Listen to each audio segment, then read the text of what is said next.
জীবনে অনেক কথাই বলেছি, তবে আজকে একটা গুরুত্বপূর্ণ কথা বলতে চাচ্ছি। আমরা শতভাগ মুসলিম দেশেই বসবাস করি। সেই দেশের একজন জেনারেল শিক্ষককে 40-50 থেকে শুরু করে 70-80 হাজার টাকা স্যালারি আমরা মাসের 1 তারিখে গভর্নমেন্ট থেকে পে করে থাকি। অথচ রাসূল সাল্লাল্লাহু আলাইহি সাল্লাম বলেছে, একজন মুসলমানের সন্তানকে সর্বপ্রথম দিনী শিক্ষা প্রদান করতে হবে।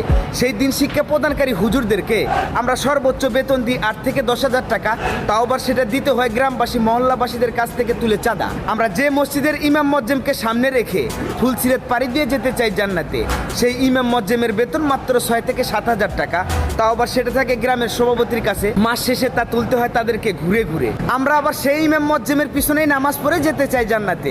ব্যাপারটা এমন হইল না, গাছ লাগাইলাম করলা আর ফল চাইলাম আঙ্গুর ফল। আগামীতে মসজিদের ইমাম মজ্জেম থেকে শুরু করে একজন মাদ্রাসার শিক্ষকদেরকে মিনিমাম স্কেলের মাধ্যমে গভর্নমেন্ট থেকে স্যালারি দিতে হবে। এই দেশের ভ্যাট ট্যাক্স আমরাও দিই, তাই এটা আপনাদের কাছে আমাদের অনুরোধ নয়, এটা আমাদের জোরদার দাবি। এই ভিডিও আপনাদেরকে শেয়ার করতে হবে না। আপনারা তো আপনাদের সন্তানকে স্কুল কলেজের ইউনিভার্সিটির প্রফেসর বানাবেন, মাদ্রাসার শিক্ষক না।